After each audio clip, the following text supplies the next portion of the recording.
भारतीय टीम ने आज फिर से फील्डिंग में बहुत बड़ा गोबर किया है और भारतीय टीम अगर ये सब नहीं करता तो भारतीय टीम, मैं लिख के देता हूँ, इतना बड़ा एक टारगेट देता हूँ उसको इंग्लैंड को कि इंग्लैंड ने उनकी नानी याद आ जाती है और इंग्लैंड इस मैच को बहुत ही जल्दी हार जाता है। चलिए क्या है पूरा माजरा आपको फिर से बताता हूँ, क्या है कि फील्डिंग वोल्डिंग का क्या चक्कर है।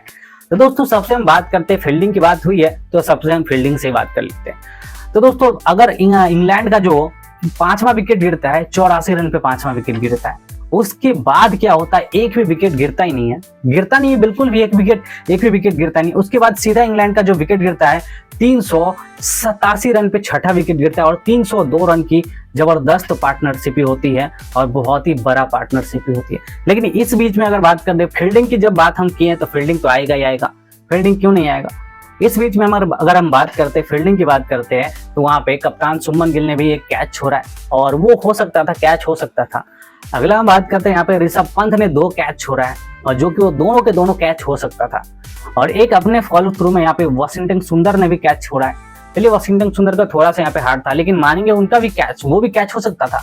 लेकिन बात करते हैं ऋषभ पंत ने 2 कैच छोड़ा है, एक तो वाशिंगटन सुंदर के बॉल पे कैच छोड़ा है, एक यहाँ पे रविंद्र जडेजा के बॉल पे कैच छोड़ा है और एक जो वाशिंगटन सुंदर की बॉल पे कैच छोड़ा है वो यहाँ पे कैच छोड़ा है, कप्तान शुभमन गिल ने कैच छोड़ा है। लेकिन अगर बात कर लेते हैं ये सब कैच की बात कर लेते हैं तो 4 कैच तो ऐसे हो गया। पिछले मैच में भी 4 कैच छोड़ा है, वो भी यशस्वी जायसवाल का नाम आया था, लेकिन यहाँ पे आप देखो 3 यहाँ पे खिलाड़ी का नाम आ रहा है। और बात कर रहे थे अगर ये कैच कर लेता ना तो भारतीय टीम बहुत ही बड़ा एक जो वहां से आपको टारगेट है वो बहुत ही बड़ा टारगेट दे सकता था उसको। और यहाँ भी बात कर लेते कि यहाँ तो टारगेट दे सकता था, कैच कर लेता तो। लेकिन अगर बात करते कि 84 रन पे 5 विकेट था, अगर वहां से अगर विकेट लेता तो कम से कम 200 रन के आसपास में पैक कर देता इंग्लैंड को। 84 रन पे जब 5 विकेट था, उसके बाद 2 आपके बल्लेबाज आउट करना है, एक आपको बल्लेबाज को आउट करना है क्या यहाँ पे हैरी ब्रूक को और दूसरा करना है स्मिथ को, क्योंकि ये दोनों जबरदस्त बल्लेबाज है और इन दोनों को आपने आउट नहीं किया है तो बहुत ही जबरदस्त पारी खेली है दोनों को दोनों। अगर बात कर लेते हैं तो हैरी ब्रूक में लाजवाब शतकीय पारी खेली और स्मिथ में बहुत ही बेहतरीन शतकीय पारी खेली, तो इन दोनों को आपने आउट किया ही नहीं है। हैरी ब्रूक की बात करें तो 158 रन की पारी खेली, वही 184 रन की नाबाद पारी स्मिथ ने खेली है। लेकिन वहां से भारतीय टीम का एक भी गेंदबाज एक भी विकेट नहीं लेता है। 84 रन पे 5वां विकेट गिरता है, उसके बाद से भारतीय गेंदबाज ने एक भी विकेट नहीं लेता है। तो ये कैसी गेंदबाजी रही है। और वहां से जो गेंदबाजी को मार पड़ती है ना भाई, बहुत ही तगड़ा मार पड़ता है। अगर हम बात कर लेते हैं वहां पे प्रसिद्ध कृष्णा की, तो वहां पे 10 ओवर में 70 रन खा चुके थे प्रसिद्ध कृष्णा, 10 ओवर में 70 रन। इस 7 की इकोनॉमी से अगर आप टेस्ट में अगर आप खेलोगे, 7 की इकोनॉमी से अगर आप पिटाई खाओगे टेस्ट में, तो भाई फिर आपको फिर खेलने की जरूरत क्या है। टीम सिलेक्शन कैसे खिलाती भाई। प्रसिद्ध कृष्णा को पहले मैच में भी देखा है 6.40-42 के ऐसे इकोनॉमिक से उन्होंने रन खाए पहले मैच में, और दूसरे मैच में भी इन्होंने 7 की इकोनॉमी से पहले सेशन में रन खाए। एक ही ओवर में इनको 4 चौका 1 छक्का जड़ दिया था स्मिथ ने। तो भाई ये किस प्रकार की गेंदबाजी हो रही है प्रसिद्ध कृष्णा के द्वारा। आप आईपीएल में टॉप क्लास के बॉलर रहे हो, टॉप क्लास के रहे हो ना, आपको अवार्ड मिला है ना भाई, आपको पर्पल कैप मिला है ना आपको, तो टॉप क्लास के बॉलर हुए ना। और यहाँ टेस्ट में आके सब कुछ गोबर कर रहे हो, जबकि टेस्ट में आपको इकोनॉमी होती है 4 की 3 की, लेकिन आपकी इकोनॉमी 7 की जा रही है।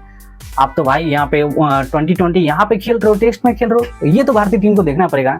और भारतीय टीम ने 84 रन पे जो 5वां विकेट गिरा है, उसके बाद से एक भी विकेट भारतीय टीम ने नहीं लिया है। सीधे विकेट लिया है कहाँ पे, आकाशदीप ने विकेट लिया है, वो लिया है 387 रन पे जो विकेट गिरा है, जो छठा विकेट गिरा है।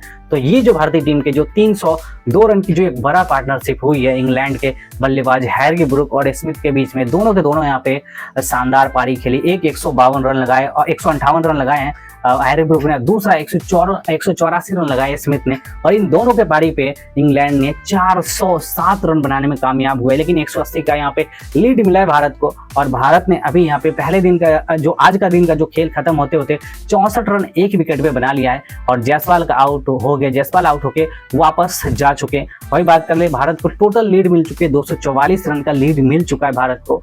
अगर भारत यहाँ से 500 के रन के आसपास का लीड और देता है उनको, यानी कि अभी यहाँ से 350 यहाँ पे 250 रन और बना के और भारत उनको 500 के आसपास का लीड देता है, तो फिर भारत इस मैच को आसानी से जीत सकता है। ये हो सकता है दोस्तों। बाकी आप लोग अपना राय विचार कमेंट में बताइएगा, जो भी आपका राय विचार दोस्तों कमेंट करके अपना राय विचार बताइएगा। धन्यवाद आप सभी को यहाँ तक वीडियो देखने के लिए। आप चैनल पे अगर आप नए हैं तो प्लीज चैनल को सब्सक्राइब करें। धन्यवाद।